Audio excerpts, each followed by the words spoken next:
I think it's literally going to have to be about how well those two guys perform, Maguire and Stones, because at this level, and certainly as you go deeper into the competition, you can't be holding the hands of your centre halves. They're going to have to perform. So we're all part of the Ronaldo show. Like, we're all watching it. Even if we complain about it, I go on about it. Like, it's been annoying me for the last sort of 6 months. I'm sick of this story. But read all about what I'm saying in this morning. So yeah, exactly.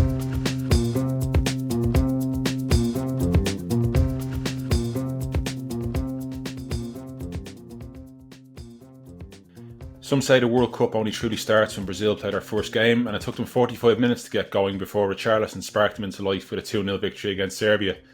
The Samba swagger is back, but the most confident, unemployed footballer engineered plenty of headlines yesterday with a goal in Portugal's 3-2 win over Ghana. Irish Independent soccer correspondent Daniel McDonnell was at the Cristiano Ronaldo show. How was it, Dan? Well, that's what it was. The Budweiser man of the match, Cristiano Ronaldo, it must be said. Kevin De Bruyne got the Budweiser Man of the Match award against Canada. He was terrible. I think he actually said it himself. It's like, this is a joke. He had the decency to say it, yeah. Yeah. Now, it turns out that I think that it's a fan vote. So it's a fan vote that's responsible for this. And that suddenly maybe it makes a little bit more sense. It's just like, well, who do you recognise? But yeah, the Ronaldo show. I mean, it was obvious he was going to get Man of the Match, even though he was nowhere near Man of the Match. I was writing a piece about it, and it's sort of funny, you actually, you can be so hypocritical in your own way, like that you're writing about this sort of ridiculous focus on Ronaldo while yourself doing a piece on Cristiano Ronaldo, but you just can't, you can't avoid it. Like, just the whole stadium revolves around him. Like, if you were sort of dropped down from Mars into this stadium, which in of itself probably feels like it has been dropped down from Mars, because it's Stadium 974, which is constructed out of 974 recycled shipping containers. It's basically a temporary stadium that they're going to pack up and export. Some talk might even go to Uruguay for 2030 if they win it. But anyway, wow. If you only were dropped into it, and you said, I know nothing about this place, you would be sort of wondering, well, why are they cheering this fella every time he gets the ball? Why is the stadium director cutting to him at every possible opportunity, even on the big screen in the stadium? Yeah. And you just can't avoid that focus. Now, as much as there's a sort of a slightly probably even sneery tone talking about this, he did become the first first player to score in 5 World Cups, which is an incredibly historic achievement and reflects his longevity. But it was an extraordinary game. Actually, no, I mean, it was a really, really ordinary extraordinary half. Yeah, extraordinary half. I mean, the Diogo Costa incident at the end was so close to being one of the great all-time World Cup moments. I mean, it was just stunning. And actually, in the stadium, Dan. Sorry, yes, was there a kind of he's behind you type of vibe about it? Because obviously on TV it was kind of missed a little bit. No, great question. Because there was a fella sat next to me with his head down doing his report, and he missed it. He actually missed it, and as you can, and I've been there. Absolutely, yeah. 93rd, 94th minute of the game, you're sort of right on deadline, and he missed it. Normally you'd hear that, but it's probably to me the perfect illustration of the atmosphere in the grounds, because they're not as big as what people are saying. Some of these attendances, I don't believe, in my opinion anyway, relative to the capacities. But there was a lot of Portugal fans there, but they weren't really from Portugal. They were cheering Ronaldo, and that's fine. As I said maybe yesterday, Morocco felt authentic, Canada felt very authentic. The Portugal noise didn't. And as a result, there wasn't that sense of anticipation. And it was also brilliantly at the end of the ground where the only real pocket of Ghana fans was. So they definitely weren't going to be saying, he's behind you. They were almost in it. And that was sort of it was just a perfect moment. I was just lucky. I was looking up at the time and saw the whole thing. But even that becomes, what's Ronaldo's reaction? Let's cut to Ronaldo on the bench. Let's cut to him. It just would have been, if you didn't want, maybe if you're Portuguese or fake Portuguese, but otherwise, you want that goal to be scored, don't you? I mean, the keeper even... Yeah, there's a couple of famous goals like that, yeah. Robbie Keane did one himself. Yeah, Robbie Keane did one, but not in a World Cup, so... And I kind of wonder, even with Costa, the keeper, right? At full time, all the players went up to him, the Portuguese subs and everything. Yeah. He got away with one, but I kind of still wonder, does it leave a little bit of a mark? I know you can psychoanalyze this in some way and go, he'll be buoyed by the let off, but I don't know. It's still a little bit embarrassing, even though he got away with it. Ronaldo seemed to be screaming at him almost. Now, obviously, my Portuguese wouldn't be the best, but Ronaldo seemed to be screaming as if to say, "Look, we won. Just get over it." At least look kind of happy with it. Yeah, I couldn't quite figure out what what that body language was saying. Yeah, I couldn't. Some people were saying, "Oh, he's admonishing them." It didn't seem like that to me, but in saying that, you don't know. Like you kind of wonder what type of teammate he is. Like he was on the sideline, barking out orders in the final minutes, and again, you're drawn to it because it's so theatrical. Yeah. Like I remember the final minutes of Euro 2016 when he went off injured and Portugal won it, and he was practically like hobbling along the sideline like a second coach next to Santos, and you're kind of wondering, is this legit? Is this for show? I can't really figure it out. Like, before the game, he even sort of wandered over towards the direction of where the main body of photographers were and then stood with his back to them. So they have this shot of him wearing the 7. Yeah. You're thinking, this isn't the thing. But I mean, he was maybe he's auditioning for Manchester United manager or something like that in the future, just getting a bit of coaching experience in game. Yeah. I mean, this could well be where it all ends. I mean, who knows where it's going to go from? But even afterwards, then the press conferences were pretty much largely about him. He came in himself and pretty much took one question and headed off. And you almost had this situation where Fernando Santos prior to him was asked, "Will Ronaldo be coming in to speak to us?" Because and it was an English voice because, I mean, of course, it's a huge story. Yeah. And he came in, gave us one line, and he was off. And we're all part of the Ronaldo show. Like, we're all watching it. We're all tuned into it. Even if we complain about it, I go on about it. Why stop talking about Manchester United future? Like, it's been annoying me for the last sort of 6 months. I'm sick of this story. And yet, like. But read all about what I'm saying in this morning. So yeah, exactly. Like, I've written a piece about the Ronaldo sort of the noise and the experience and like it just takes over every game you're at that he's in. Whether you can consciously go there and go, no, I'm going to look for the alternative piece on something different, and that's great. Like, you should always be encouraged to do that. But the story of the stadium is all revolving around Ronaldo, whether you like it or not. But yeah. Well, later on in the evening, World Cups often tend to revolve around Brazil. They got themselves going eventually again, a bit like the earlier games where it took them 45 minutes to get going. But I mean, when they did, Richarlison's goal, it's one of those goals that's may not end up being iconic. It's certainly the goal of the tournament so far. Like, it was a magic moment. And you've mentioned before about how important Brazil are to the competition and the vibe around the place. Were you able to catch some of that vibe even if you weren't at the game? Well, yeah, I mean, like, I suppose, like, there's a diary element to this, isn't it? You always, like, you personalize it. I decided to nip off home after the Portugal Ghana game. I say nip off home, like, it involves like a 25-minute walk to a metro, but I basically figured out that the stadium that the Portugal Ghana game was in, 974, is the closest probably to where I was staying. So I just needed to get one metro, 5 stops. I knew I watched it like the first 25 minutes of it in the media centre, and then I said, right, if I travel now, I'll miss the rest of the first half, maybe half time, and get sort of most of the second half around where I am. Because I knew, like, it's a very crucial thing about this tournament. Like, it's very hard to find anywhere showing the games. Like, really difficult. Okay. It's part of the on the ground, and it's not just because there's no pubs. It's just in general, there's heavy licensing restrictions, which mean it's hard for people to show it anyway.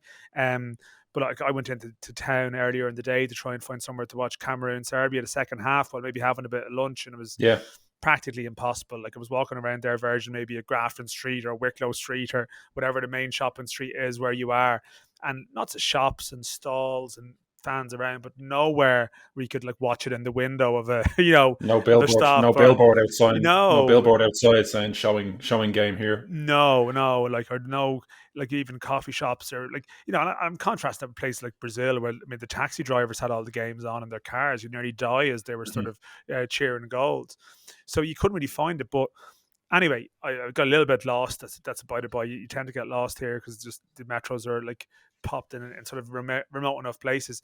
But I got to where I had in mind quite close to me for the second half of the game. There's a restaurant just down the road, and as I was walking down the road, I actually heard this huge roar, which is nothing that I haven't really encountered that on the street anywhere. And it was Richarlison's goal. I'd missed the first goal. I just arrived for the second one, but it's probably again one of the few times where you had this genuine atmosphere of walking past the place and there's a big eruption as a goal is scored. And it was because I think it was the Brazil game. I think it was and because it was one of those moments that you sort of remember in a weird way. So I don't have much to offer by way of analysis of the game itself. But what I did then see possibly was the best 10 minutes of Brazil afterwards, where I read some stuff at half time about how terrible Brazil were. Then I'm just watching them spraying the ball around, like Casemiro's knocking balls off the crossbar, and thinking, and maybe in Ireland we're even more aware of, like, Serbia aren't mugs. Like, we actually know that they're okay. And I thought the one thing as well that I took from it, I did see the stats afterwards. And I mean, again, we would know that Serbia attacking wise are very good. Maybe 3 efforts off target, and that was it or something. Yeah. So I mean, we'll probably talk about it, a bit later on in the context of England. Like, defenses are very important for winning tournaments, and maybe they were flat in other ways, but they do have a lot of the ingredients, don't they? Absolutely, yeah. I mean, the first round of games are obviously done now, and Brazil are kind of joining Spain really and England as probably the most impressive side so far. We'll come back after the break and preview today's games with Gary Breen to look at England and Wales.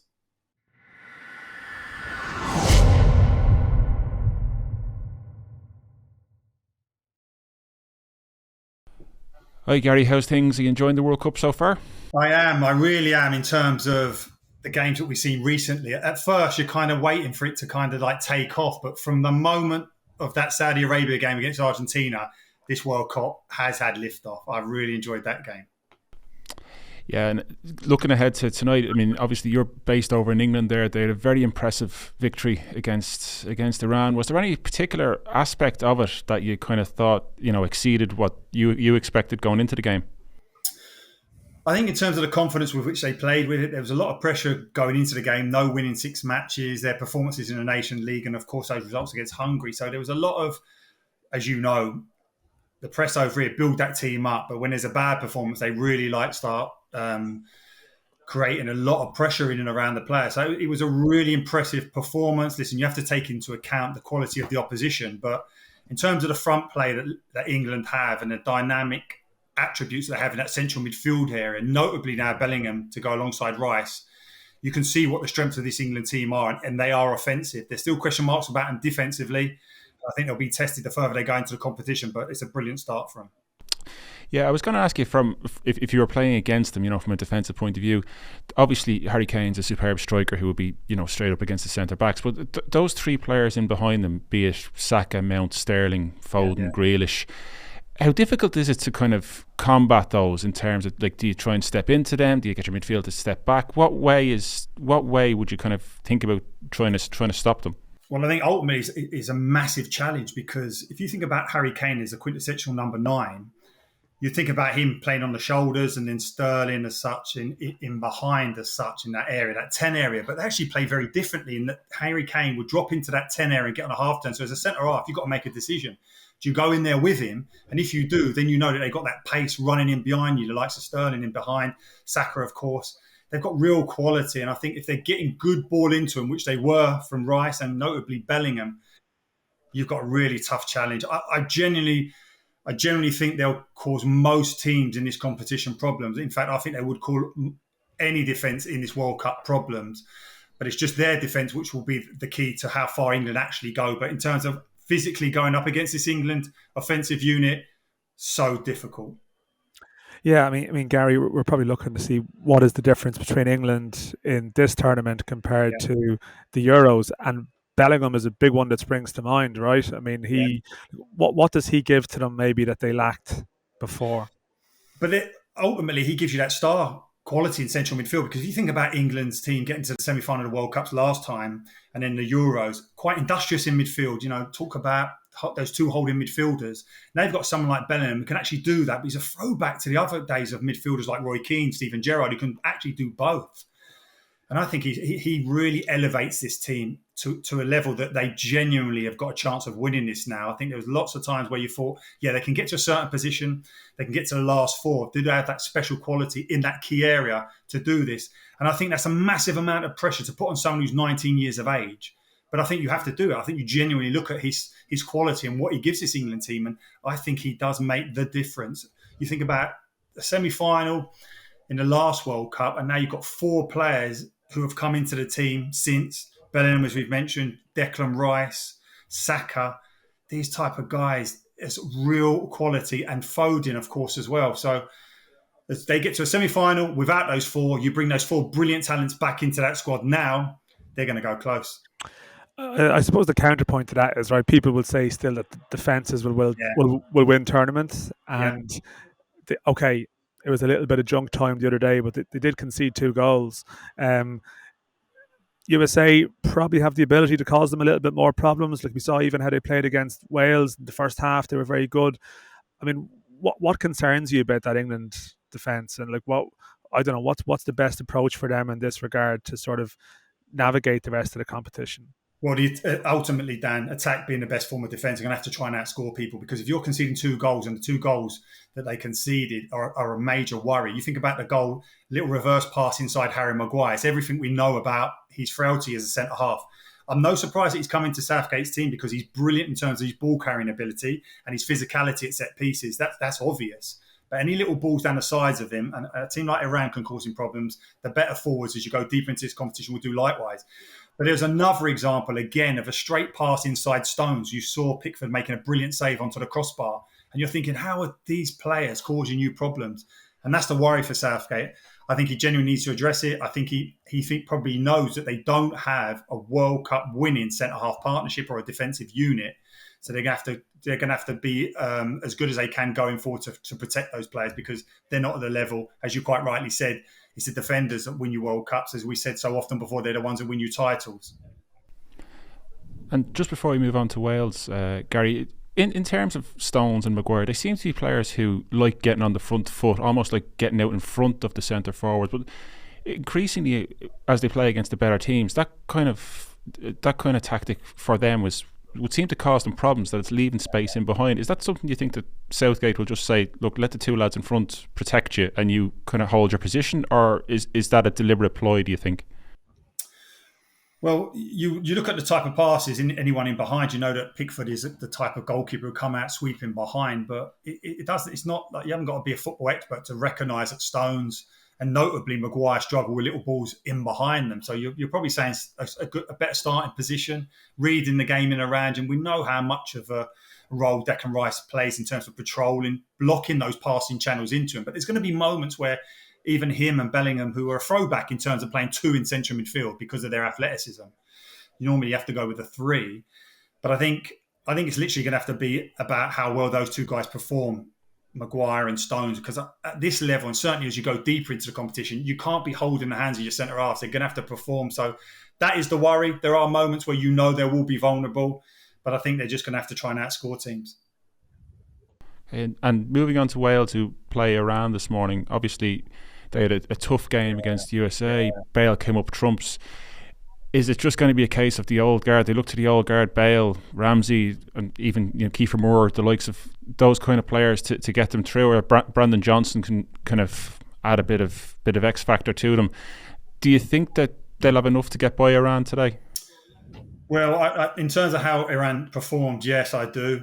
But I would worry against the better teams, as you quite rightly said, Aidan. Think about how dominant the Americans were in that central midfield area in that first half. That was a massive concern. And you talk about the old guard, Bale, Ramsey, they actually looked their age, I felt, and they weren't alone. Aesthetically, they looked like they were short wells. And I don't know whether or not that can be the emotion of the first half of a World Cup. We probably experienced something similar in that first game against Cameroon all those years ago. The nervousness, the occasion maybe gets you a little bit, and in the second half you relax a little bit. They went after the Americans and they improved, they really did. But the concern, and Robert Page said about it, is that they couldn't play through the Americans' press. So they made a decision, take Dan James off for his pacing behind and go a bit more route one. And I applaud that. I think a lot of teams try and play through the first because it's easy on the eye, but you've got to be effective. And certainly, Kiefer Moore coming on was that. Now, I would expect them to be able to beat Iran, and then you're in a relatively good position. But in terms of going up against England, I would worry for Wales in terms of how dominant the USA were in midfield, and England are about 4 or 5 stages above that with the quality that they have.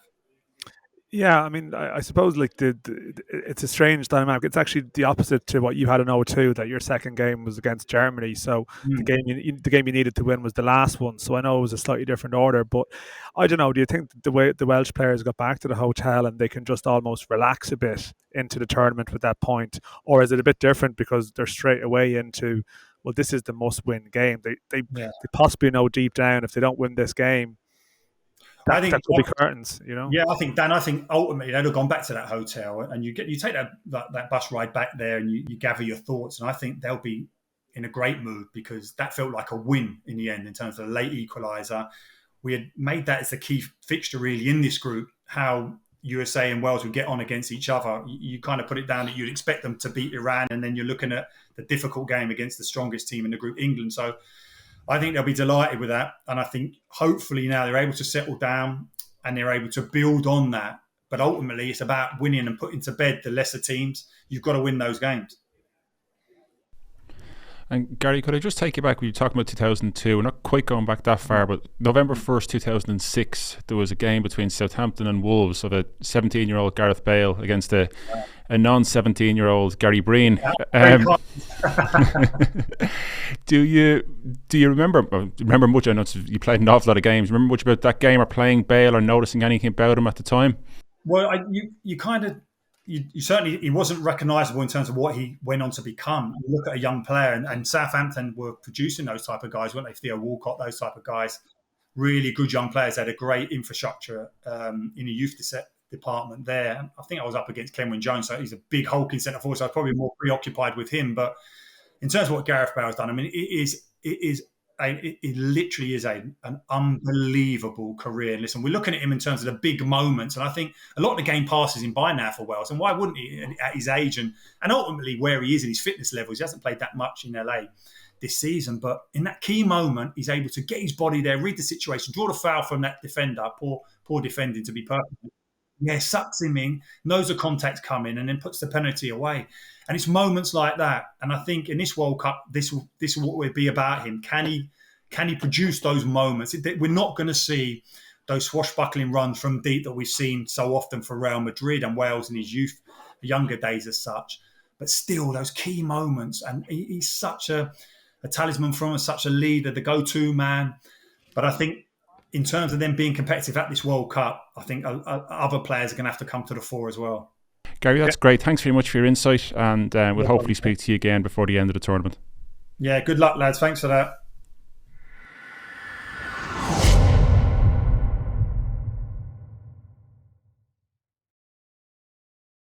Some good insight there from Gary Dan. We talked about England and Wales, and you're going to try and catch both games today.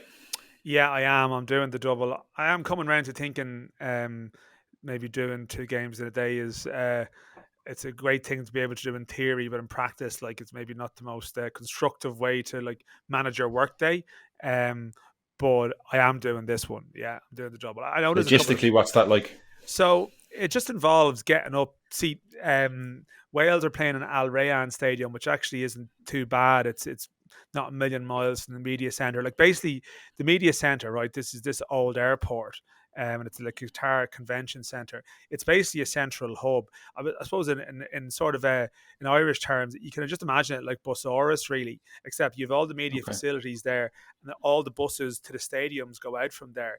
And I've basically actually figured out that, like, doing 2 stadiums in a day, it makes more sense to like get the bus to the first game, get the bus back to the to the hub, the bus hours, and then go out again on the later one, because the buses so it is very much like Irish travel then.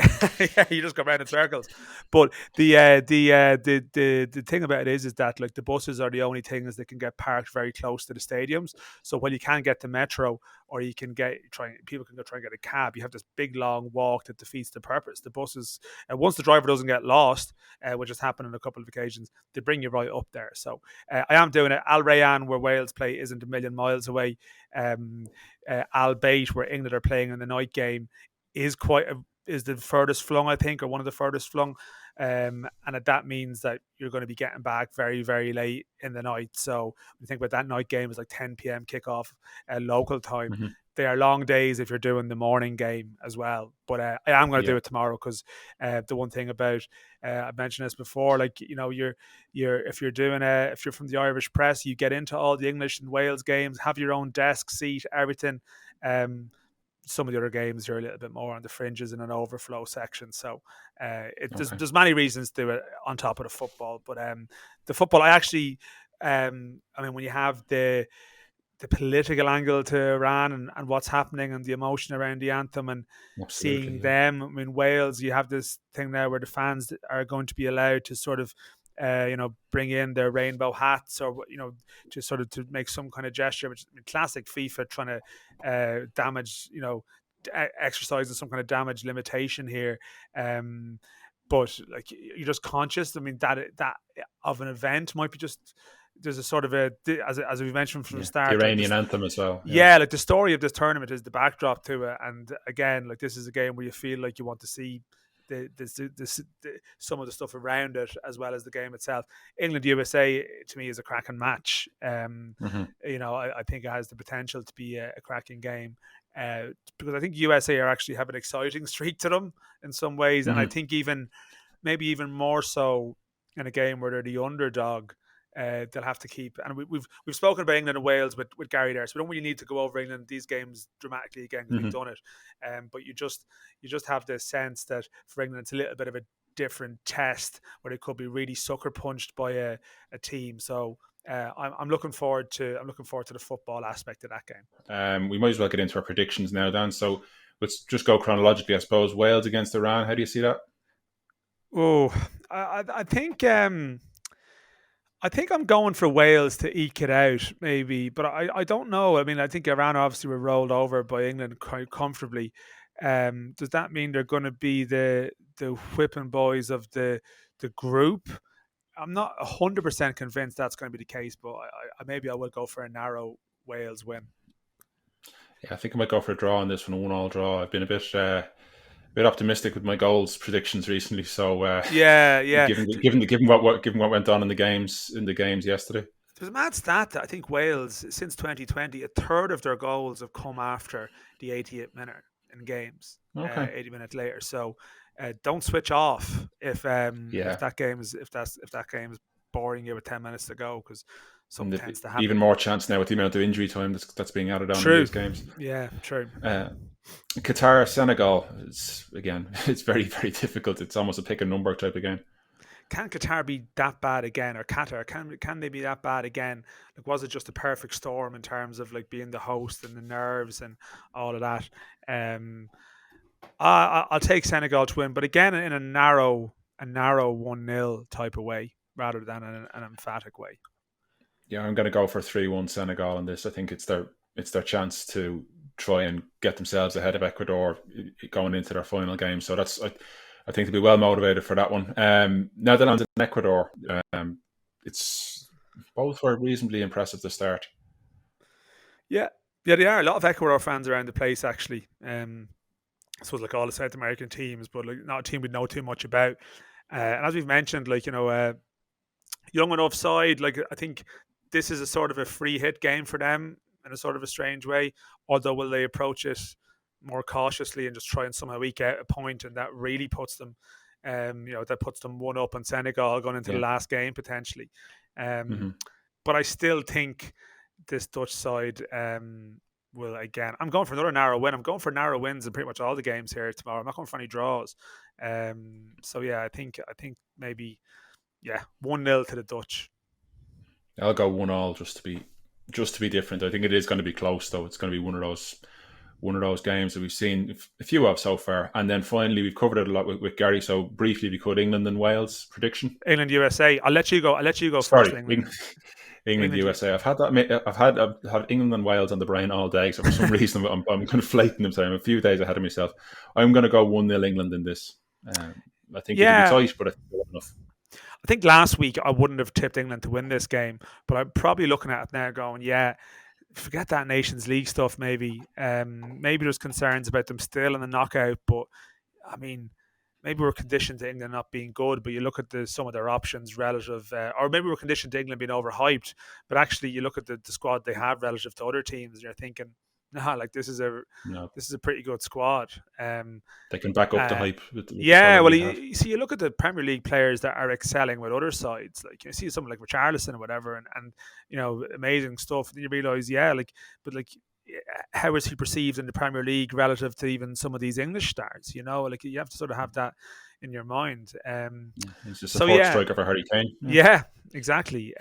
So I've probably now, dude, I sort of fancy England. I felt like the first game they could make or break them, and in fact they've actually sort of stormed through that game.